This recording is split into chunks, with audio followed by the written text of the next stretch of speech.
السلام علیکم ورحمۃ اللہ وبرکاتہ۔ اعوذ باللہ من الشیطان الرجیم، بسم اللہ الرحمن الرحیم۔ وقال الذی آمن یا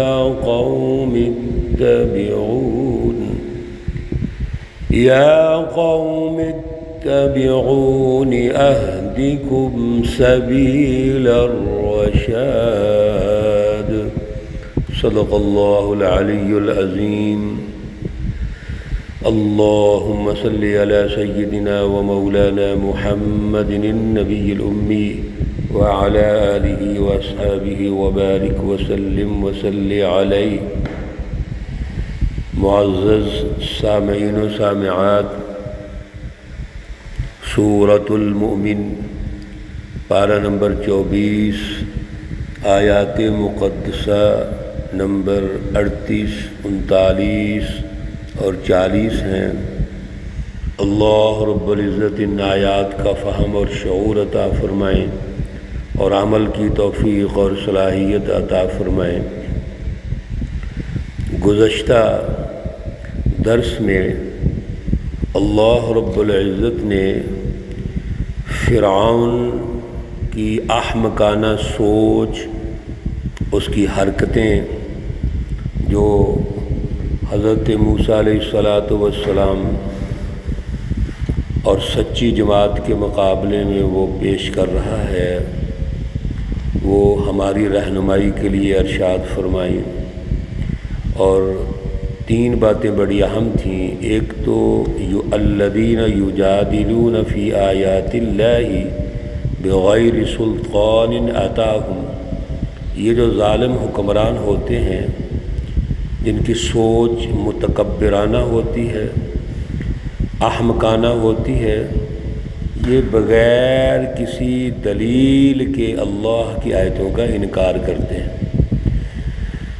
کبھی بھی ظالموں کے پاس، مشرکین اور کفار کے پاس دلائل نہیں ہوتے، صرف جبر، دھونس اور دھاندلی، تکبر، ہٹ درمی اور ضد ہوتی ہے۔ چنانچہ فرعون کا بھی یہی حال ہے۔ دوسری بات، اللہ رب العزت ایسے لوگوں کے دلوں پر جو متکبر ہیں اور سرکش ہیں مہر لگا دیتے ہیں، یعنی وہ ہدایت سننے اور ہدایت حاصل کرنے کی صلاحیت ہی وہ کھو دیتے ہیں، اللہ ان کی صلاحیت کو سلب کر لیتے ہیں۔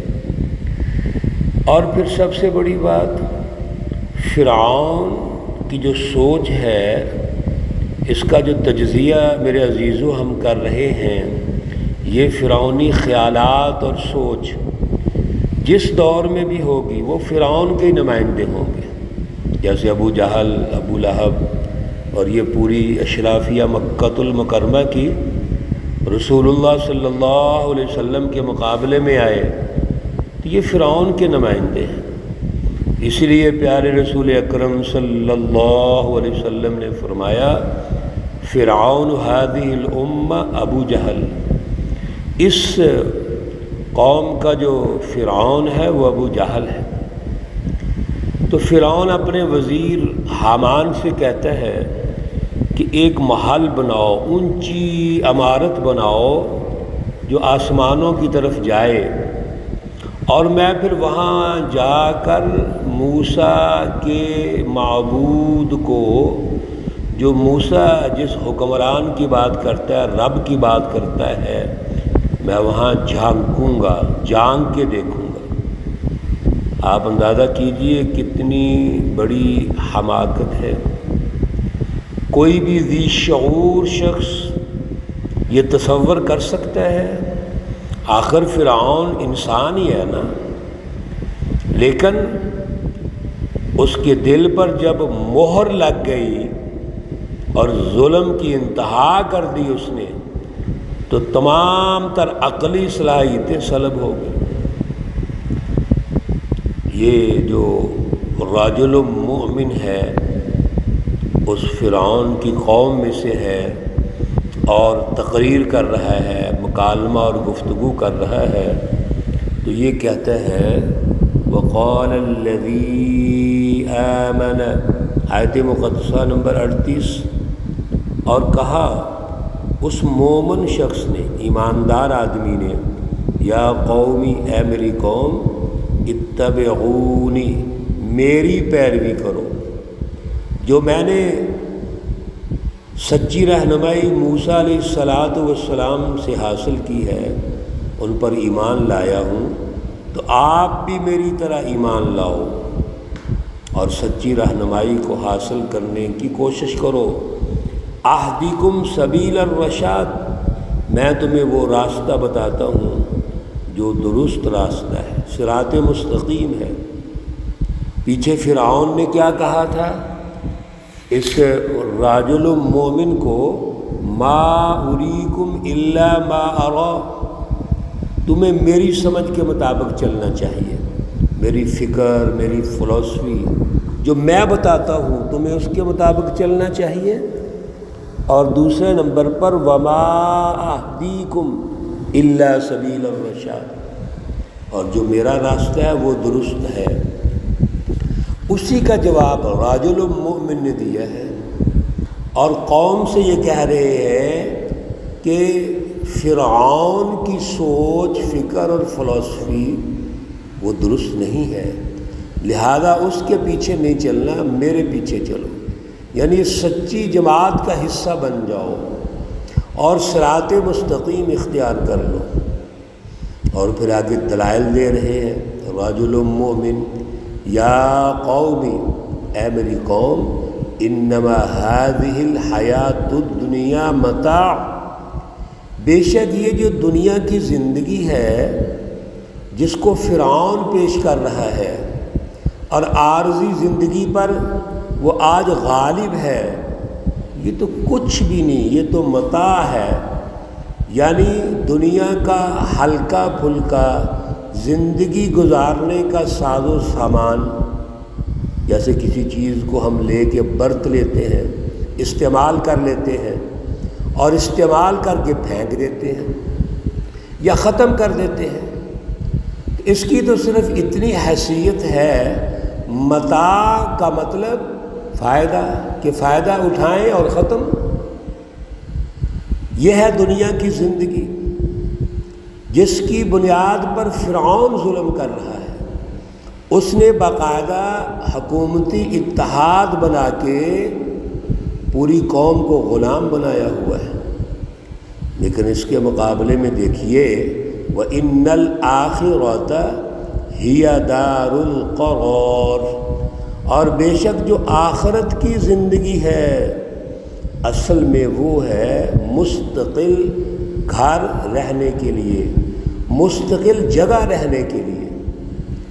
دنیا کے اندر اگر ظلم ختم کر کے عدل کا نظام قائم کریں گے، مساوات کا نظام قائم کریں گے، حقوق انسانیت کا نظام قائم کریں گے، تو اس کو پائیداری ہے اور دنیا میں یہ لانگ ٹرم کے لیے چلے گا، لمبے عرصے کے لیے چلے گا۔ اور پھر یہی سچی جماعت جب دنیا سے رخصت ہو کے اللہ کے پاس جائیں گے تو اللہ نے جو آخرت کا گھر رکھا ہوا ہے وہ مستقل ہے، وہ خلود ہے، اس میں ہمیشگی ہے، وہ واپس دنیا میں نہیں آیا جائے گا۔ من عمل سیئۃ فلا یجزی الا مثلها، یاد رکھو جس نے بھی کوئی عمل کیا برائی کا عمل، فلا یجزا، پس نہیں بدلہ پائے گا وہ، الا مثلہا، مگر اس جیسا کرو گے ویسے بھرو گے۔ دنیا میں جو تم فرعون کے پیچھے چل رہے ہو تو بدلہ تو ضرور ملے گا۔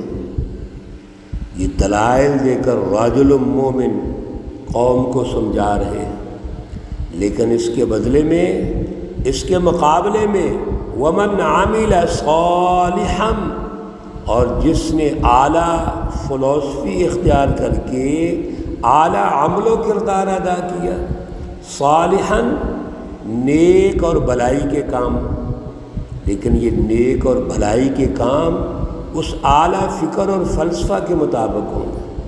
وہ جو فلسفہ توحید ہے اسی کو رٹ قائم کرنا کہتے ہیں، جس نے اپنے ذہنوں پر، اپنے قلوب اور دماغ میں اللہ کی فلسفی کو منظم کر لیا، ثابت قدم ہو گیا، اور پھر اسی کے مطابق اپنا عمل و کردار بنا لیا۔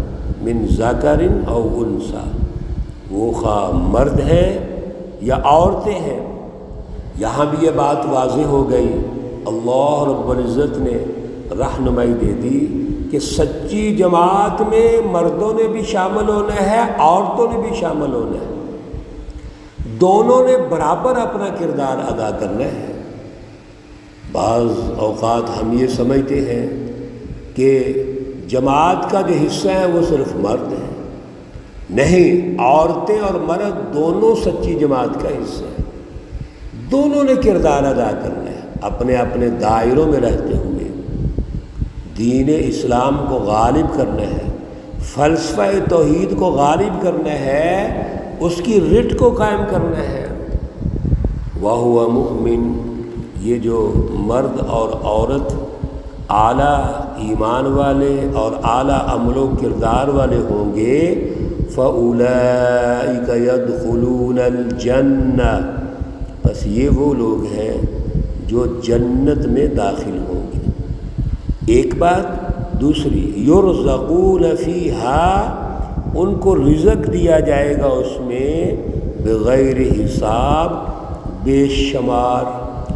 دو چیزیں ہو گئیں، ایک تو یہ سچی جماعت جنت میں داخل ہوگی، دنیا کے اندر عدل کا نظام قائم کرنے کے بعد، امن و امان قائم کرنے کے بعد دنیا کو جنت بنائے گی، اور دنیا میں بھی اللہ یرزقون بغیر حساب، ان کو مال و دولت سے نوازیں گے، سائنس سے نوازیں گے، ایجادات سے نوازیں گے، دنیا کی جتنی ترقیات ہے وہ اللہ اس سچی جماعت کو عطا فرمائیں گے۔ اور پھر جب آخرت میں جائیں گے تو آخرت میں بھی اللہ ان کو جنت میں داخل کریں گے، آخرت کی جنت، اور یرزقون فیہا بغیر حساب، اللہ اتنا رزق دیں گے جو بغیر حساب ہوگا۔ تو یہ راجل مومن قوم کو سمجھا رہا ہے کہ فرعون کی جتنی بھی دولت ہے، مال و دولت، یہ تو کچھ بھی نہیں ہے، یہ تو متاع ہے، بس استعمال ہوئی تو ختم۔ اور پھر اس کا جو سسٹم ہے جابرانہ، غاصبانہ، ظالمانہ، اس کی عمر بھی بڑی مختصر ہے۔ اصل سسٹم عدل کا ہے، امن و امان کا ہے، خوشحالی کا ہے، اللہ کی ریٹ کو قائم کرنے کا ہے۔ جب یہ کام کریں گے تو دنیا اور آخرت میں جنت ملے گی، اور پھر جس رزق کے لیے، یعنی انفرادی اغراض مفادات کے لیے فرعونی نظام کی ہم تابعداری کر رہے ہیں، تو یہ رزق تو اللہ فراوانی سے ہمیں عطا کرے گا، خوشحالی بھی عطا کرے گا، سب کچھ اللہ ہمیں عطا کریں گے، ترقیات سے نوازیں۔ اللہ ہمیں اعلیٰ شعور اور اعلیٰ نظریہ عطا فرمائے۔ اللہ رب العزت تمام بیماروں کو شفائے کاملہ عاجلہ مستمرہ عطا فرمائے۔ اللہ رب العزت تمام مرحومین و مرحومات کو جنت الفردوس میں اعلیٰ مقام عطا فرمائے۔ ربنا تقبل منا انك انت السميع العليم وتب علينا انك انت التواب الرحيم، وصلى الله تعالى على النبي الأمي محمد وعلى آله وأصحابه أجمعين برحمتك يا أرحم الراحمين۔ السلام علیکم ورحمۃ اللہ وبرکاتہ۔